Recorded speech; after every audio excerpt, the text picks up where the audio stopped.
જૂનાગઢ જિલ્લા કેદીને તપાસ્યા વગર જ મેડિકલ સર્ટી આપવાનો મામલો.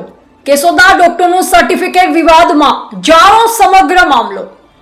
કેશોદના ડોક્ટર રાજેશ સંઘાણીએ જણાવ્યું કે મર્ડરના ગુનામાં જેલમાં બંધ દર્દી ફારૂક મોલાનાની જૂની મેડિકલ હિસ્ટ્રી આધારે તેમણે ઓપિનિયન સર્ટિફિકેટ આપ્યું હતું. ડોક્ટરે કબૂલ્યું કે દર્દી જેલમાં હોવાથી તેને રૂબરૂ તપાસવામાં આવ્યો નહોતો, પરંતુ તેના સગા અને એડવોકેટની વિનંતી પર હિસ્ટ્રી બેઝ સર્ટિફિકેટ અપાયું હતું. ડોક્ટરના જણાવ્યા અનુસાર દર્દી ફારૂકને ડાયાબિટીસ, હાર્ટ એટેક, પેરાલિસિસ અને કિડનીની તકલીફ હોવાથી એન્જિયોગ્રાફી કરાવવા અંગેનો ઓપિનિયન આપવામાં આવ્યો હતો, જે જામીન મેળવવા કોર્ટમાં રજૂ કરાયો હતો.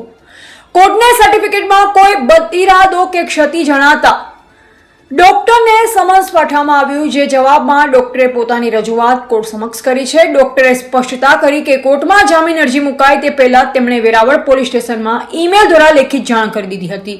તેઓ મેડિકલ કાઉન્સિલ સમક્ષ પણ આ સમગ્ર બાબત અંગે પોતાની સ્પષ્ટતા રજૂ કરવાનો પ્રયત્ન કરશે. એ બાદ અલ્પેશ કગરાળા, જૂનાગઢ.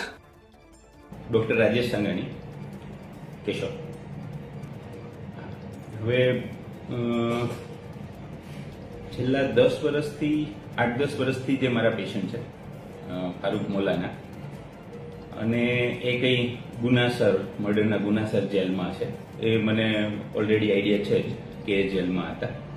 અને એ સમય દરમિયાન 19/6 એમના સગા અને એમના એડવોકેટ મારી પાસે આવ્યા કે આ ફારૂકભાઈના કેટલા રોગ છે.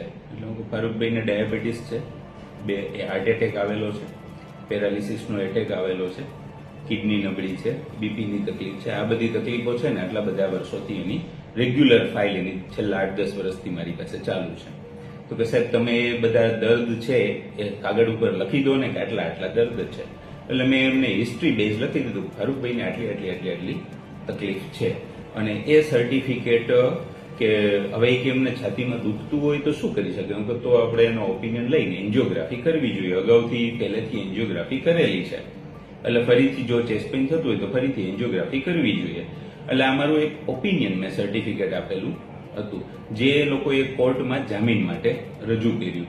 અને એ કોર્ટને એમાં કંઈ સર્ટિફિકેટમાં કંઈ એવો બદઇરાદો લાગતા મને સમન્સ કર્યું. મેં મારી રજૂઆત કરી કે આ રીતે બધા મારી ફાઇલ, રાજકોટની ફાઇલ, ઝાયડસની ફાઇલ, આ બધી ફાઇલો એમાં હતી, મારી એકની જ નહીં. અગાઉ એન્જિયોગ્રાફી થયેલી હતી, એક નળી 90% બ્લોક હતી, એની બધી ટ્રીટમેન્ટ ચાલતી હતી. હમણાં રિસન્ટલી એને પેરાલિસિસનો એટેક આવેલો હતો, એ બધું જ એમાં છે.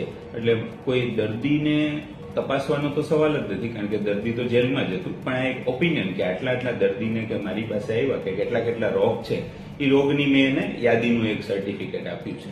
હવે કોર્ટે જે હુકમ કર્યો છે એ પ્રમાણે એનો શિરોમાન્ય છે, અને જે મેડિકલ કાઉન્સિલ છે એને આ વસ્તુ અમે સમજાવવાનો બધો પ્રયત્ન કરીશું કે સર્ટિફિકેટ આ બાબતનું હતું, એને તપાસ્યા જ નથી. અને મેં જે પોલીસમાંથી પણ મારું એક સ્ટેટમેન્ટ ને એક જામીન અરજી મુકાતા પહેલા મારો એક જવાબ લેવામાં આવ્યો.